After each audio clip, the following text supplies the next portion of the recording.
Good morning, good afternoon, and good evening, everyone. Welcome to IPAS Online Review and Mentoring Academy. My name is Jan, and I'll be your host for tonight. Guys, welcome to our Hope Talk. And with that, I would like to introduce to you our newest NGN passer, Mr. Alfredo Illustrissimo, USRN. Hello everyone. Kamusta pa kayo? Overwhelming, yes. And tuloy-tuloy lang sa mga processes. And then NCLEX doesn't stop there. So continue lang. There are a lot of mga requirements pa na i-comply. But eventually we will get there. So meaning, Sir Alfredo, may employer na po tayo, no? Wala pa, but on the process pa mga On the process. So, Mr. Alfredo, we would like to know more about your educational background, your working experience leading up to taking the NCLEX. I actually graduated 2008. So it's way back. I took up nursing with the influence of my father. And bago kasi yan, may sinusuportahan kasi yung father ko na cousin ko din na nag-aaral. And then before, each time na yung cousin ko na magpapatulong sa kanyang mga assignment, case study. So tinutulungan ko siya. So I eventually exposed sa ganitong na mga studies. And then my father told me during the time, mga 2004 na, bakit hindi ka mag-shift into nursing? So, kasi my first course was computer engineering. And then when I shift 3 years nag-computer engineering, I did not proceed. And then, yun na nga, nag-shift ako into nursing. Eventually, graduated October 2008. After that, yun nga ang reality. When I graduated, my father challenged me. He told me na, you're a graduate already of college, so you're on your own. Sabi ko, may board exam pa. So it came to my mind na maybe, sige, I'll apply for work kahit na hindi pa ako licensed. So I applied for work na private nurse. And I can still remember na 12-hour shift to earn 300 pesos. Yun ang kalakalan before eh. Private nurse ka for 12 hours din. Sometimes yung kanilibo mo hindi pa darating, 16 hours mag-aantay ka. And it's the same pay, 300 pesos. And then kayod lang din. I told to myself that it's just temporary. I know that someday maging successful din ako. And then itong NCLEX kasi, I did not think about it before. One thing is expensive and then I don't know where to get the funds para mag-take ng NCLEX. But during that time, mga 2010, 2011, nag-open yung Canada ng Federal Skilled Worker na program, mga caregivers coming to Canada. And then nag-apply ako.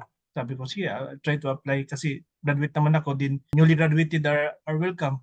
So I submit my documents and then that's it. I don't know what happened. Sinabit ko lang ng assessment and then I landed into the job. It's hard na mag-apply ng hospital before eh. I know na the business inside sa mga hospital kasi hindi ka makapasok kung wala kang backer sa Philippines in reality. That was before, yeah. I know it's not only me. I'm talking about in general. Although may mga nakakapasok din na voluntary, meron talagang iba na mahirap talagang pasukin kung wala kang kilala. So I venture into another field sa nursing, which is company nurse. So nagkuhan ako na Bosch. Training ako ng Bosch. IV nurse still. Continue lang. Naging company nurse ako sa MEPSA sa amin sa Cebu. Kasi I'm actually from Cebu City. And then from company nurse sa MEPSA, nag-transfer to another company nurse sa Worldwide Steel Group. And then, at that moment, I decided na something is lacking to me. Kasi yung skills, andun yung skills sa occupational, but I don't have the skills sa hospital. So, nag-volunteer ako for one session. Mga 10 months yun. I think that was 2012. Na nag-volunteer ako for the meantime. Although ang ward ko ay medical surgical, pero nagfo-float naman ako, pinupul ako sa ER kasi understaffed talaga siya. So galing sa medical surgical, napupul ako sa OB ward or sa emergency ward or sometimes pinapasi sa OR. Kaya di ko rin masabi kung ano yung specialty ko. So I stick to my own na lang na yung specialty ko is parang anytime, any moment, laging handa. So which is the emergency room.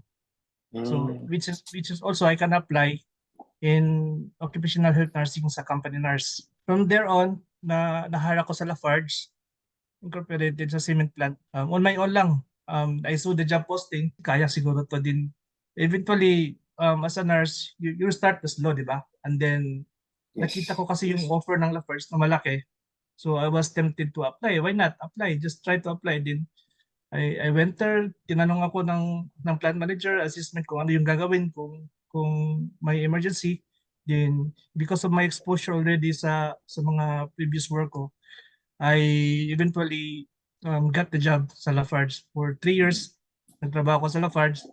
And then from Lafarge, 2015, mayroong nag-open na construction company sa malapit sa amin. Kasi malayo kasi yung Lafarge, mga 1 hour away ng travel ko. So, nung nakapasok ako sa Lafarge, naisip ko na baka lilipat na rin ako ng work, somewhere closer to my home. So, there was a construction industry. So, I decided to apply. And then when I got the job sa construction industry, kasi yung boss doon is Ilonggo din na mabait din. Sabi ko, I can establish your clinic. I have the specialties. I have all the knowledge and all the... Kasi iba na yung standard kapag nakapasok ka sa isang magandang company. Marami ka nang experience and din ma-apply mo din sa mga future jobs mo. So ayun, when I started sa construction, na-promote hanggang naging nurse supervisor. Meron akong mga staff sa construction company. And then, eventually, itong in-apply ko na para Canada, nag-reply na na okay daw yung mga documents ko. Kasi every time na may new job ako, may new experiences, I submitted it. So eventually, it did go through na nabigyan ako ng PR status, immigration status, while in the Philippines. Wala pa ako dito. Way back 2018, nung lumabas ang visa ko, sabi ko sa father ko, so this is it. Siguro somewhere there, doon na siguro yung future ko. Noong 2008, umalis ako ng Pilipinas, papunta dito. Ang naalala ko lang, baon ko lang talaga doon is one-way ticket. Walang balikan talaga. Like everybody's experience siguro mga OFW, may round trip ticket, di ba?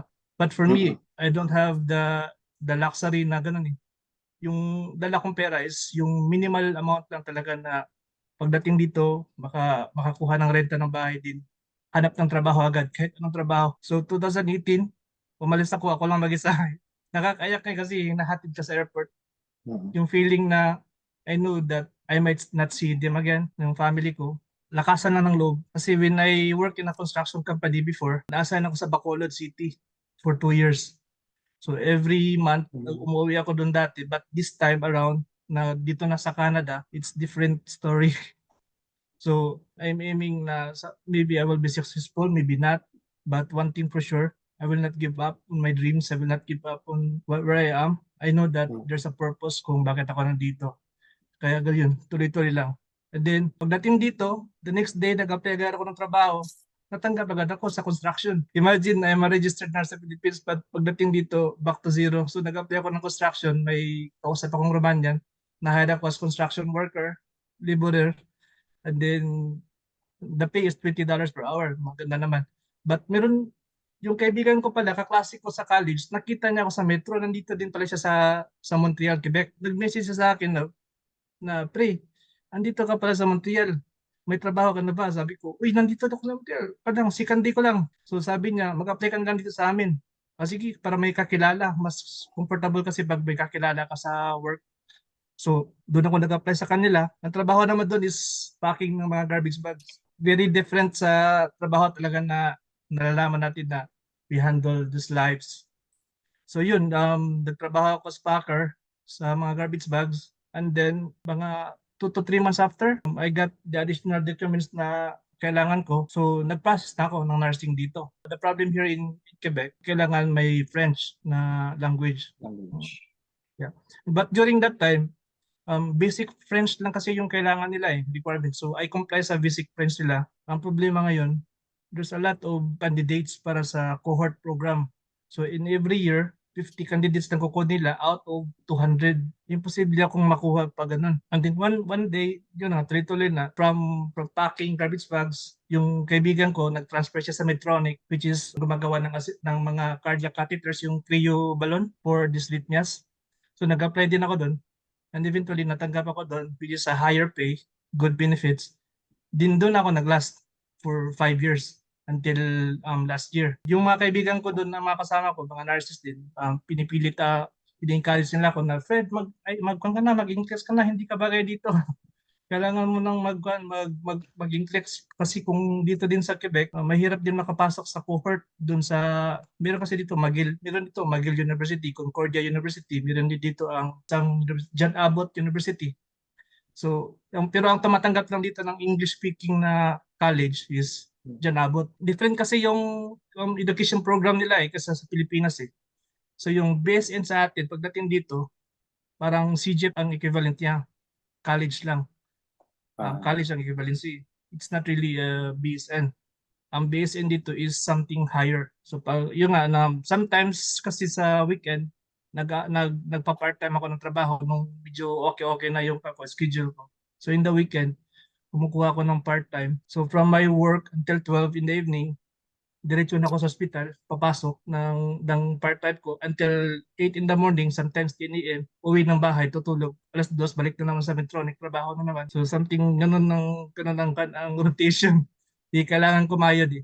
And then, yun lang, last year, it's a good news. Sabi ko, within the next 5 years, kailangan may ma-achieve ako. So last year, I passed the citizenship exam sa Canada. So I'm already a Canadian citizen. And then sabi ko, the next step will be NCLEX. And then yun nga, nung nagplano ako sa NCLEX, yung kaibigan ko din kasama ko sa work, sabay kaming na laid off last year. Nagtanggalan kasi sa trabaho. Hindi mo talaga ma-expect kapag nasa company ka, wala kang security, job security. So nahanap talaga natin yung job security na kahit anong nangyari, may trabaho pa rin tayo, di ba? So, yun ang nangyari. Na-lay off ako last year. That was April. And then we're given enough time to settle mga remaining claims namin sa company, sa Medtronic. And then, nabalitaan ko naman na yung father ko, nagka-tumor. So, sabi ko, oh my God. Nasabay yung processing ng citizenship ko. Hindi pa siya dumating yung yung passport ko. But my father was diagnosed with a brain tumor. So, sabi ko, I need to go home. But I don't know when kasi natanggal din ako sa trabaho. So there's really way yung tinitimbang ko kung what's decision to make. So mga somewhere July last year, nabalitaan ko lang yung kaibigan ko si Ani Zamora na pumasa na siya ng Flex. Sabi ko, saan ka nag-take? Sabi niya, sa iPass. Sabi ko, oh yeah. Matingin ko nga yung iPass kasi actually nag-shopping ako ng mga review center before. And then sabi ko, alin kaya ang mga review center dito ang maganda? So when I found out about iPass, sabi ko, sige, I try ko itong free trial nila na lecture. So napanood ko noon, si Sir Jay. This is nag-lecture siya about cardio. Pumatak sa akin yung style ng lecturing niya. So sabi ko, maganda itong maganda itong program, maganda itong lecture nila. And then direct to the point eh. Yun ang hinahanap ko na siguro kailangan ko nang i-review yung sarili ko din. Why not try sa Inflex through iPass? So doon, I did inquire sa iPass, nag-email ako, and then di-reply naman.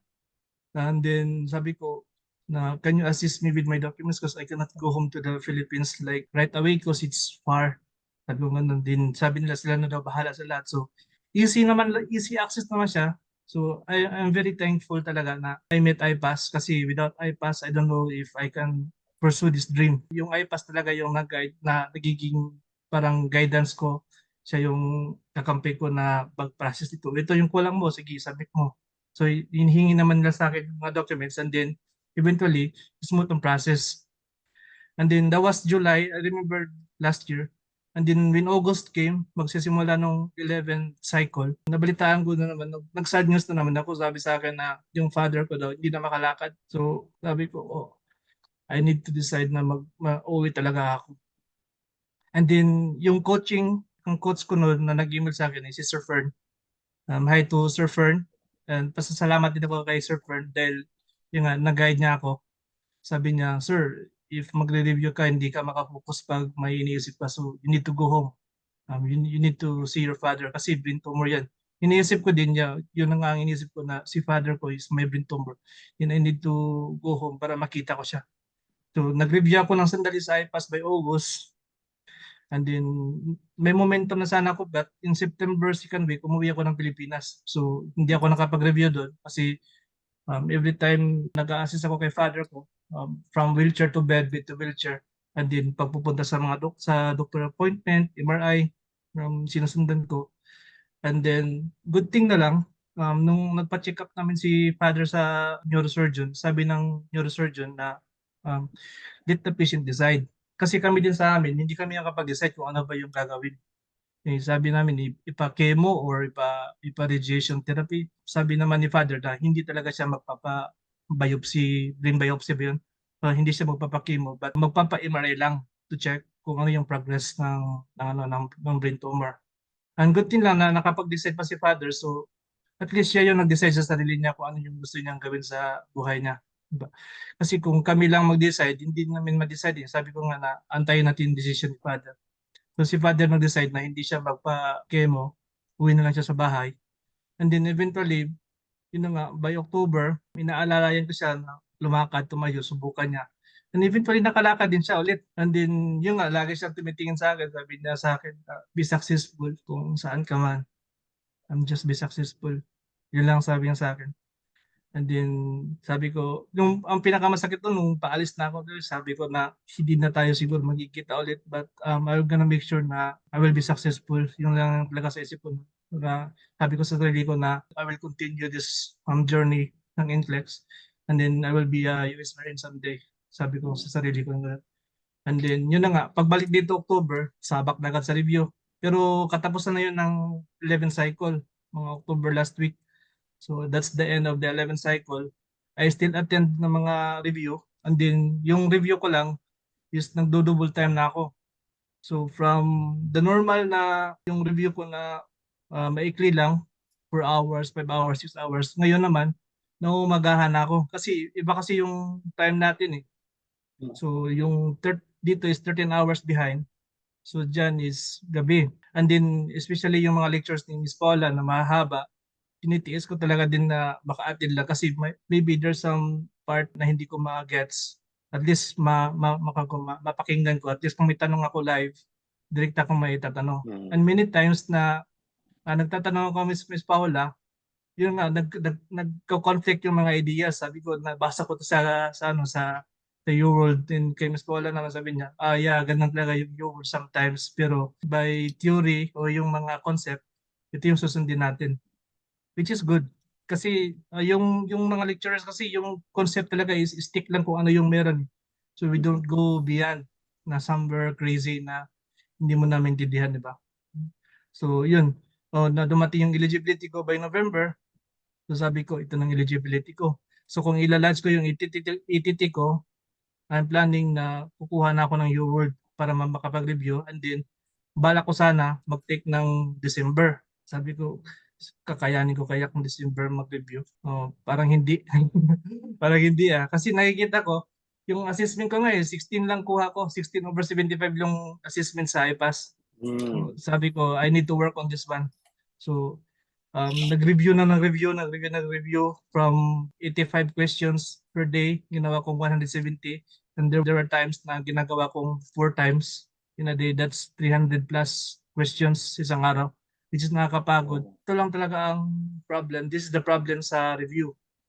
Your stamina, your consistency, there will be times that you will lose the motivation. Ang advice ko lang talaga sa inyo, just relax, keep yourself, give yourself time. Kung hindi mo feel mag-review, don't do it. Go somewhere else, inhale, exhale, pagbalik mo, pag hindi mo kaya, just take it slowly again. Kasi ako, ang ginagawa ko, when I come back, I take 5 questions. After 5 questions, I take 10 questions. After 10 questions, pahinga, then another 10 questions until pag I get the energy again. So I will take 85 questions again. Then after the 85 questions, rationally. And then paulit-ulit lang. And then sabi ko, this is a broad subject, di ba? My weakness is pedia and maternal and child. So ang iniisip ko, which topic should I focus on? Which is siguro, ang ginagawa ko pala, pinofocus ko yung mga topics na most likely, very common yung mga trending topics. So doon ako nag-focus sa mga trending topics. And then yung iba naman na mga topics, hindi ko na masyadong pinofocus. Ang ibig kong sabihin sa focus, like do it like 4 times, 5 times, more than 3 times, paulit-ulit mo siyang ano. Sometimes mga question lang, walang answer, nakikita ko na kung ano yung ibig sabihin ng tanong. And then, yun na nga. January came, ang pinabook ko is January 25. And then, suddenly, may bad news nangyayari. Noong January 12 this year, my father has having a cardiac arrest. So, tumawag sa akin, sabi na yung si father hinihingal, nag-change talk siya. So, ang wala akong magawa talaga sa video lang nakikita, sabi ko na alalayan na lang si father. Ano yung nangyari kay father? Alalayan na lang. I know, yan talaga yung normal na process sa dying person. Yeah, even sad to say, unfortunately, my father passed away. And then, yung exam ko is January 25, then my father passed away January 12. I cannot focus sa review. Like, for the next 5 days, hindi ako makafocus sa review. So, hindi ko talaga siya inopen yung mga notes.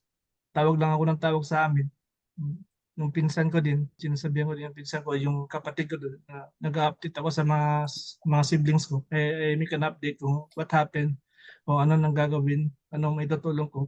Ang naisip ko doon, ang mahal-mahal ng pamasahe, upcoming yung exam ko, and this time around, yung momentum ko, nandun na eh. Sabi ko, I already see the progress sa review ko, and I think I can make it. And then, yun nga, ang laging na pumapatak sa isip ko is yung smile ni Father sa akin pagkasabi na be successful. Yun lang talaga ang laging pumapatak sa akin sa isip ko, na be successful lang sa akin. So yun, nag-decide ako na hindi ako umuwi. Kung may pera ako dito sa akin na pamasahe, sana pinadala ko na lang para sa assist sa Burial. So totally hindi pa ako nakapag-mourn. And then during that time, tumawag ako nag-message ako kay Sir Fern. Sabi ko nga na, Sir Fern, my father passed away.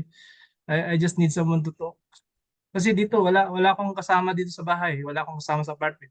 And then mga neighbors ko is mga Indians. Hindi naman sila nagsasalita sa akin. So, yun lang. Tiniis ko lang. Iniisip lang. Sometimes nakakayak. And then, nag-attend ako ng lecture ni Miss Paula one time. Miss Paula was lecturing about postmortem care. Sabi ko, but sa Sumakto. dami-dami, for all the topics, why is it postmortem care pa yung na-mention? So, nang nakikinig ako, hindi ko kinaya, naiyak ako. Pinatay ko na lang yung lecture. Sabi ko, my God, ano ba yun? Pinapaalala ba sa akin na gagaling na pagbutihin ko pa? Kasi sa dami ng topic na pwedeng topic on that day, ang na-mention pa ni Ms. Paula is about postmortem care. So, yun na, naiyak ako din. Hindi ako makafocus ulit. Pinatay ko na lang siya ulit. Din, 1 week after, si father ko nilibing na. And then, so I have 18 siya nilibing. So I have 1 week to go para sa preparation ko. So yun, ang ginawa ko na lang doon sa preparation ko sa remaining days, sabi ko, ito na lang mga remaining topics na kulang sa akin, which is a little bit review sa cardio, and then pulmonary, neuro konti, and then yung sa pedia at saka maternal. I think hindi na siya masyadong heavy sa akin kasi previously nakafocus na ako doon eh. Di nag-message na ako kay Sir Mark. Di nag-reply si Sir Mark sa akin. Sabi niya, Sir, baka pwedeng i-postpone mo muna. Iniisip-isip ko talaga yun na i-postpone ko din. It would be the second time na yung momentum ko maputol. Kasi nung August, nag-continue na yung momentum ko sa review, and din umuwi ako sa Pilipinas na putol. Di ngayon naman, ito nangyari kay father ko, mapuputol na naman ba? So sabi ko, I will not let it go. Focus lang ako sa goal ko na ipasa ko yung exam. And then yun na nga, may halong bigat yung dala ko. Sabi ko, ang kausap ko lang sa amin yung sister ko, sabi ko, I will pass it. Then yung sister ko naman may faith sa akin na, iba, ipasa mo yan, ipasa mo nga yung citizenship. Tapos nakarating na ako ng Canada. How much more yung exam lang na ganyan. Sabi ko, so yeah, I know, pero sige, I'll try my best. Sabi ko, I'll try my best. During sa exam, yung laging nasa isip ko talaga is, how many people will I save out of the 85 questions? So kung 85 questions is, every person is one question, how many correct answer will I correctly answered para ma-save? Yun ang naisip ko. So in that way, it's always one foot forward. I mean, the best intervention yung gagawin ko, yung mga theory, concept, naghahalo-halo na. And then, pagdating ng exam ko, nabigla din ako sa exam ko kasi I did not expect na yung exam ko is more on case studies. I have 13 case studies, marami akong case studies eh. And then may mga matrix questions ako. Wala akong masyadong standalone questions. Siguro yung standalone ko, less than 20 lang. And then more on matrix and more on case study lang. Case study after case study after case study. So, yung first break ko, tinake ko, nasa number 22 pa ako. So, imagine, number 22 pa ako din yung yung naubos ko kasi 2 hours na. But later on, nung nakuha ko na yung pacing sa third hour, tuloy-tuloy na. Then sabi ko lang sa sarili ko, I think yung mga sinagutan ko is tama naman. And then binasa ko talaga siya lahat bago ako sumagot. I read everything before I answer. And then magaan naman sa feeling, alam mo yung feeling na magaan na if you answer this, you know that the person who will be cared will be saved. Parang ganun. So yun ang parang nakapagbigay gaan sa akin. Hindi ko naisip na ano mangyari after. Ang inisip ko lang is the question right now and there na may ibigay ko yung tinuro sa akin ng iPass. And then, yeah, pagdating ng 85 questions, nag-shutdown siya. Sabi ko, oh, okay, I'm done. 85 questions, din sabi ko, it's up to the board now. Kasi I've done my part. Nag-review, nag-take ng exam. Uuwi na ako, papahinga din siguro, tsaka ko naisipin. And then, yeah, then ganun ang nangyari. And then, pagkatapos nun, the hardest part is the waiting time sa result. Nag-join ako ng klase, sumasagot-sagot doon ako sa mga questions, nakaka-relate ako. Ito, nababasa ko sa pana, nababasa ko to sa pana. Yung tinuturo ng IPAS talaga is lumalabas sa, yung mga concept is lumalabas. So kahit na balik ta rin nila yung mga questions, makukuha mo talaga siya. Kaya trust in IPAS, yun lang talaga. Don't go anywhere else na ano na mga tinuturo nila ito lang tama. And then yun, nung na-receive ko na yung email na pumasa ako, una kong talaga ginawa is I pray na Father, this for you. And then thank you for everything. Thank you. Salamat talaga sa lahat sa pag-aruga din for making me a better person. And then I will not forget sa mga siblings ko sa amin. That I will help them once I will be established here. Sir Alfredo, no? I'll give you a breather. Medyo Yeah. mabigat po ang ating pinagdaanan, no, sa journey mong ito. I understand where you're coming from. Kayo po ba ang eldest among your siblings? Hindi ako yung pangatlong lalaki. Din I am the junior. Okay po. So, si Sir Alfredo rin, no? Going back to your journey before you moved to Canada, no, sir? Talagang you really found your purpose in life. Hindi ka huminto. Kahit anong klaseng trabaho pinapasok mo, hindi ka nahihiya sa anong estado ng buhay na meron ka. Ang importante, matino ang ating trabaho. Hindi natin siya ikahihiya.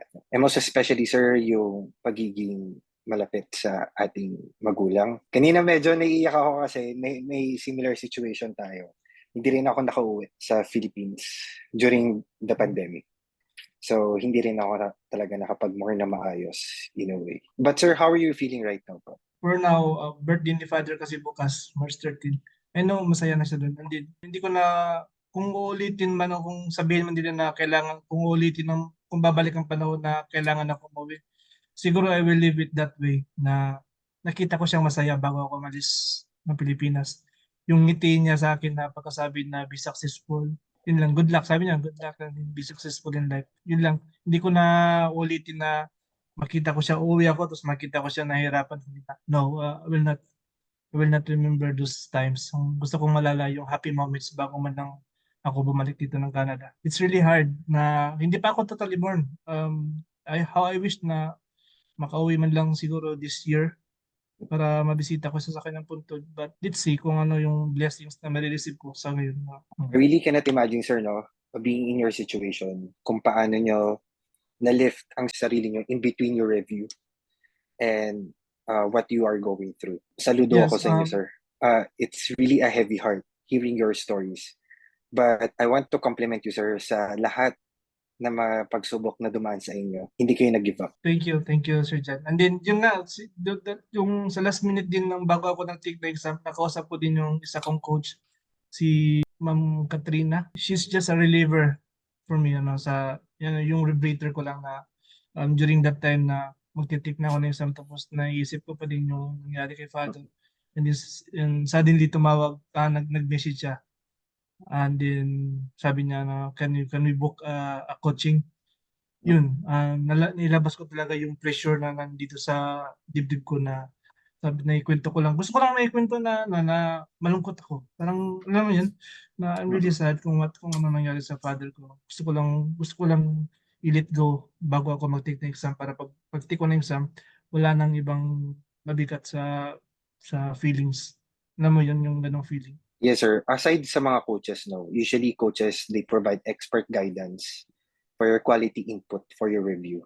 They will be your go-to person then in some ways. But if you build some connections, no, to your coaches, it's a really big relief when you open up your challenges so that they know when to advise. Pwede mo rin sila maging kaibigan, sir, in a way. Hearing your stories, no, si Sir Fern and Ma'am Katrina were became your, like, somehow your guidance in a way, leading to your success in NCLEX. Medyo, ano namamaos ako kasi medyo ramdam ko, sir, yung journey mo talaga, no? It's really hard. It's really hard, especially sa mga students din natin, no? Hearing these stories from Sir Alfredo. And our classmates are cheering you up, Sir Alfredo, no? Kung napapansin nyo lang sa chat box natin. And they really admire of what you're going through. But sir, do you have any study plan po during your course of review? Yes, meron akong actually I just realized it lately kung ano yung study plan na ginamit ko. Actually, ang ginagawa ko kasi nag-focus lang ko doon sa mga major subjects that I know na madalas na tinatanong sa index. So hindi ko na malayan, I did not notice it that the strategies and the study plan that I'm doing is called na Pareto principle, which is 20% to 80%. I-explain ko lang konti.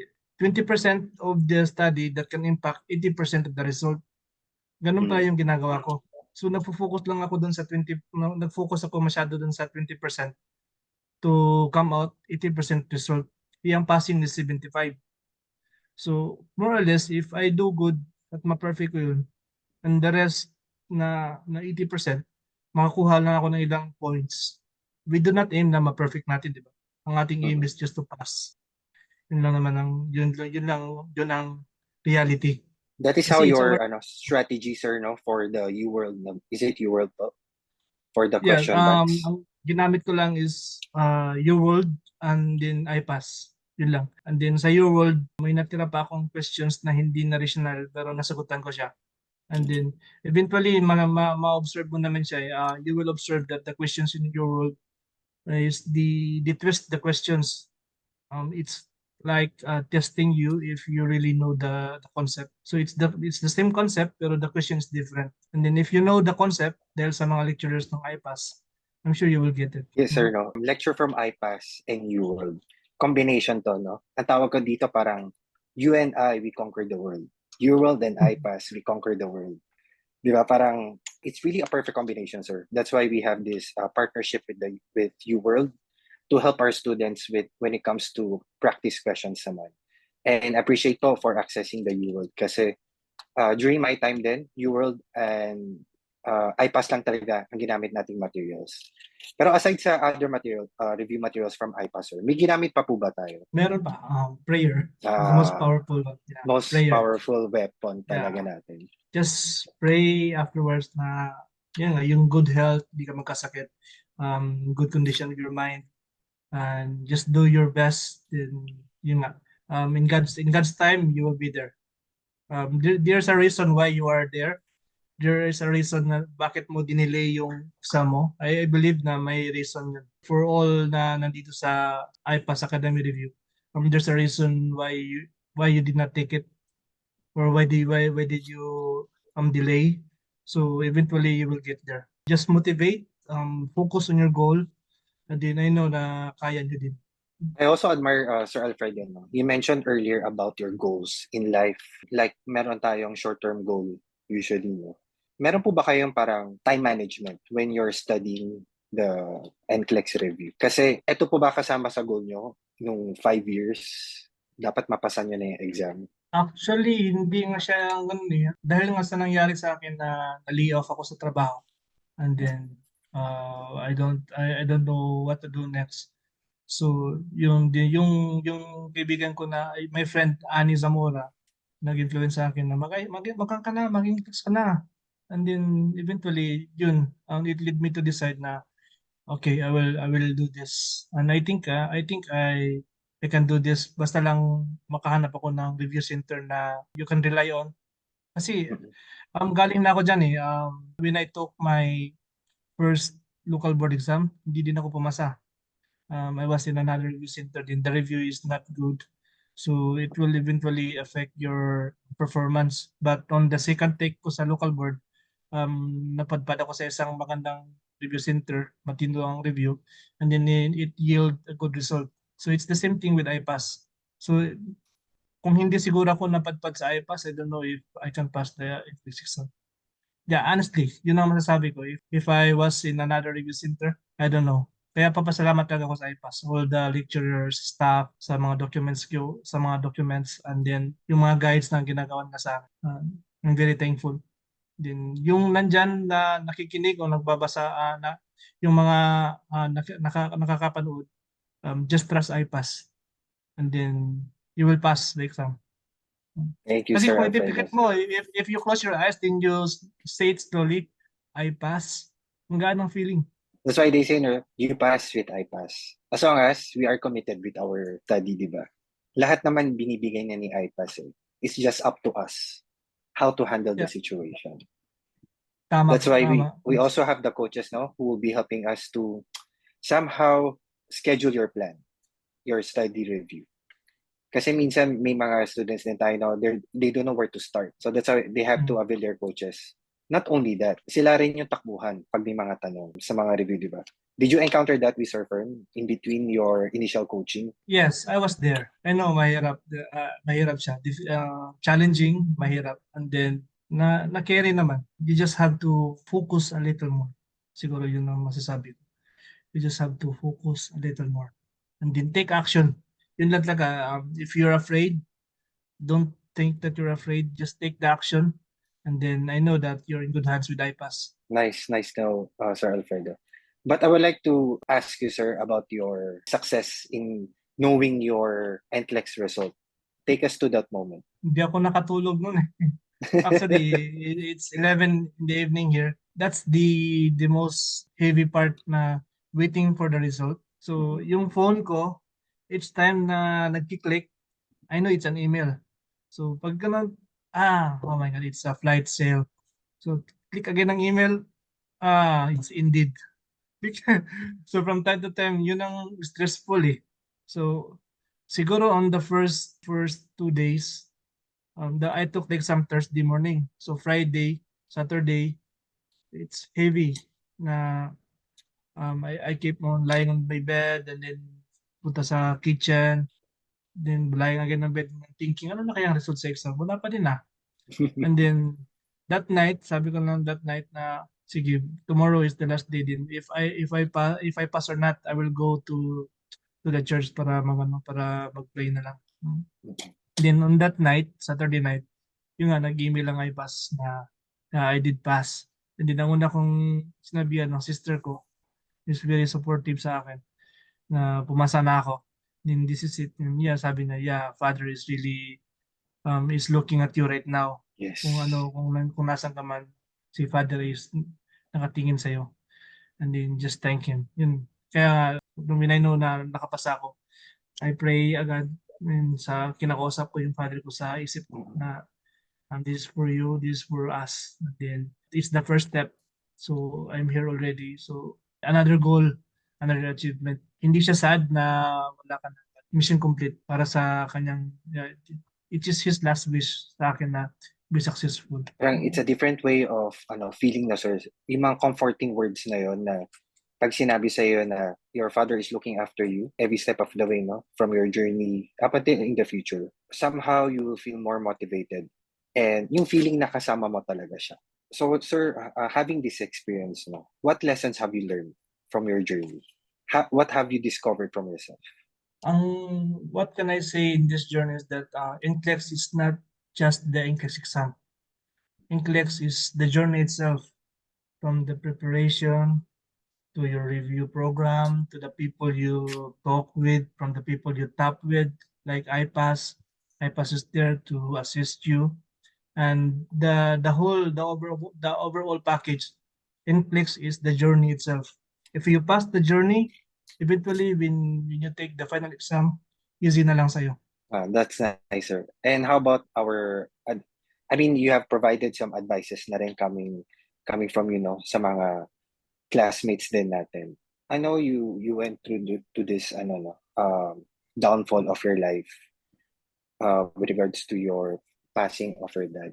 How did you manage your emotions that time? Actually, that time, as I was saying na 5 days, I mourned like, ang isip ko lang is, what's next? Is the body taken care of? Kasi when my father passed away 7 o'clock in the evening, they took the body down na mga 1 o'clock na, 1 a.m. PH Philippines time. So I keep on follow up on what will happen next. So from dying to sa pagkuan sa burol, and then we have the St. Peter na nakasi sa amin, and then after that sino-sino yung mga relatives na i-inform. So tinatanong-tanong ko, but eventually naman, as the time goes by, day after day, marami kasi si father na mga kaibigan na he is a seafarer all his life. So marami siyang namimit na kaibigan. Yung mga kaibigan na namimit niya, ni dumalaw naman sa kanya, hindi nabigay pugay din sa kanya. So I'm happy na si father pala is maraming na-touch na buhay din. Mm. And then even yun nga, masaya lahat kasi it's not na malungkot dahil wala siya, pero masaya ang lahat dahil nga yung nga sa balita na hindi siya nakakalakad from there, yung no more pain, kumbaga no more pain. Iniisip-isip ko ngayon na brain tumor, what's the statistics sa brain tumor ng survival rate sa atin? Mababa. You will be lucky kung mag-survive ka sa chemotherapy. And I'm happy na nakapag-decide siya sa sarili niya. So someday, gusto ko rin na gayahin yung gusto mo mag-decide kung ano yung sa sarili mo. So kung ikaw, Mm. for example dyan, magtitake ka ng Iglex o hindi, and decide it to yourself, parang ganun yung feeling. It's the same feeling na should I take the NCLEX or not? So, magti-take pa ba ako ng additional review? You need to take action. If you want to move, then you need to take action. And sir, I just want to share no, sa pagde-decide ng dad mo for his own health kung anong gagawin para sa kanya. No? I just want to share just a little bit lang. Kasi nangyari din yan sa family ko. In a way, hindi namin alam yung gagawin. What's best for my granddad during that time. Then I found out dito sa Singapore, meron sila parang form. Hindi naman siya legal form. But in a way, in any age, kahit sino pwede mag-fill up kung ano yung gusto mo mangyari when it comes to decision making na pag hindi ka na makapag-decide. I really forgot the term mo. Pero meron pong ganun no? At least meron tayong notes on the side para ipaalam sa family natin kung ano yung gusto nating mangyari when emergency situation happens. Parang ganun. I know it's too late for us, no? But at least, sir, on your side, at least nakapag si dad, nakapag-decide pa at hindi mabigat sa loob after his passing. No? Again, sir, condolence kay dad. But looking after your future, sir, no? What are you looking forward after passing the NCLEX? For now, yun na, I already processed my documents, visa screen, lodge already. So, planning to take the IELTS in 2 weeks from now. And then, I process also my license transfer. So, I'm already a Canadian RN also na kasi pwede naman ipa-transfer from US to Canada. So, may license ako sa Alberta, may license din ako dito sa Quebec. So, just waiting for the right time na makapagtrabaho na. I do submit na mga resume, and then hopefully makapractice na ulit slowly. I know US is just behind. It's just there outside ng US. Eventually, pag mahasang-hasa na, ang gusto ko lang naman is someday I will be handling also my unit like what I'm doing before sa construction company, na mayroon akong staff na akin. And then Yeah. ako yung nag-design ng aming safety, yung aming emergency rescue response. Ako yung nag-design, ako yung nag-program. So someday, if given a chance, pwede pa. I can contribute sa profession natin. Kasi passing the NCLEX is kumbaga, ito yung pinaka mataas na goal natin eh. Kung sa accountancy, meron silang CPA, at saka sa mga lawyer, meron silang bar exam. Sa nursing naman is NCLEX. If you pass Yeah. NCLEX, you can go anywhere. You can go UK, you can go Australia or, di ba? Or Canada. Yes po. So it's the optimum achievement para sa atin. And I'm really sure, Sir Alfredo, that a lot of exciting opportunities will come your way. For sure, maraming mag-open na door para sa'yo. Sila na yung sila na yung maghahanap sa'yo.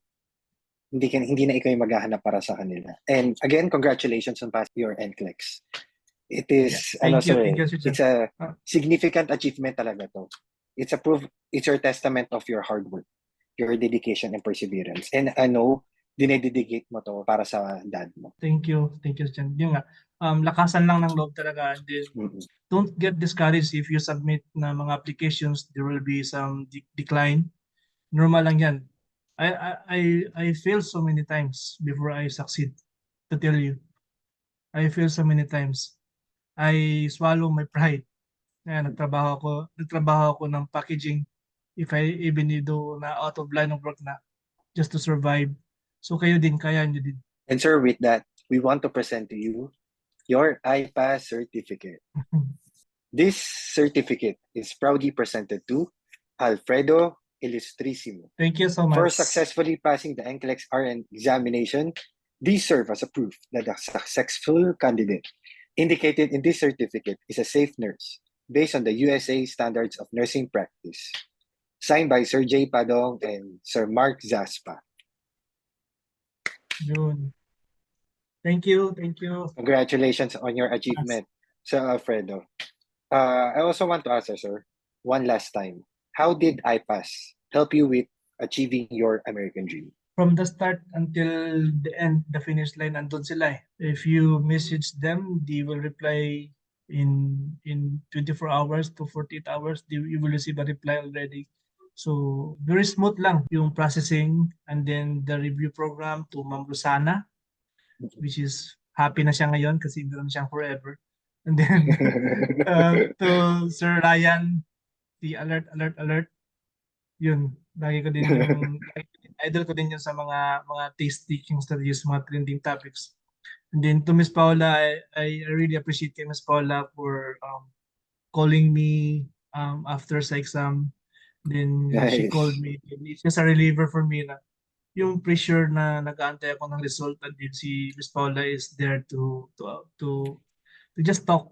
No? So gusto niya nang mag-talk para lang ma-relieve yung pressure din. Sabi niya sa akin, kino-comfort niya ako. Pasado na yan, sir, kasi yung mga questions mo, mahirap eh. Kahit ako, pag tinitingnan ko yung sinasabi mo na ito yung mga tanong mo, mga quiz study, mahirap siya eh. Hindi siya yung focus din siya sa cardio, hindi rin siya focus sa pulmonary. Kung baga, it's broad spectrum na patalon-talon yung mga questions eh, but more or less case study talaga siya. So, basagan talaga siya ng every pages babasahin.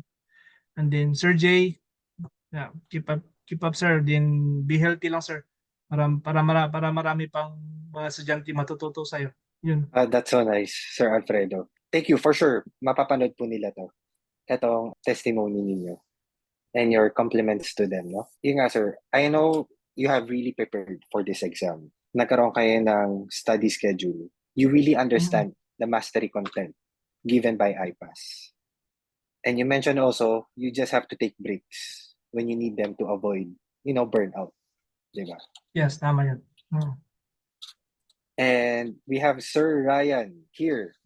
Hi, Sir Ryan. Hi, Sir Ryan. Hi, good evening. Good evening, everyone. Hi, Sir Alfredo. Okay, congratulations po, sir. Thank you, Sir Ryan. And thank you din sa mga tips, trending topics. Sa mga live lectures, lagi akong nandun. Kahit antok na ako dito sa upuan na to, natutulog na ako pag nagle-lecture, pero tuloy pa din. Pikit lang ng mga 15 minutes, din tuloy pa din sa review. That's really true. Yeah, just take a nap sometimes, diba? You will have just power nap 10 minutes. That will really do a great job. Okay, so sir, congratulations and thank you so much for sharing your story here. You have motivated a lot of students here, sir, and congratulations in your next journey. Thank you. Thank you so much, Sir Ryan. Ayun nga, Sir Alfredo, thank you very much for sharing your wonderful stories with us. I know it's difficult, it's more personal, But we really do appreciate yung pag-share niyo po ng stories to motivate our students, to help our students, especially having the same situation, if ever po, no? Na meron sila. After all the sacrifices and hard work, sir. So, ito po talaga yung reward ninyo. And definitely, your dad is with you on your achievement. Congratulations again, Sir Alfredo. We wish you the best as you Thank you, embark Sir on your Jan. next And then exciting yung sa adventure. mga kaklase ko din, thank you din sa kanila, sila ni yung mga Team Banana. Kasi yung time na kailangan ko nang kausap din sa live lectures, nandun din yung Team Banana, sila si Deo, sila si Mid-Surge, si Ling, sila si Sunshine. Yan yung mga regular, si Naomi sa South Africa. Yan yung mga si Flor, Nice. Flor Delis, dalawa yan eh. Si Romeo. Mga future USRN din yan, for sure, no doubt. I pass presents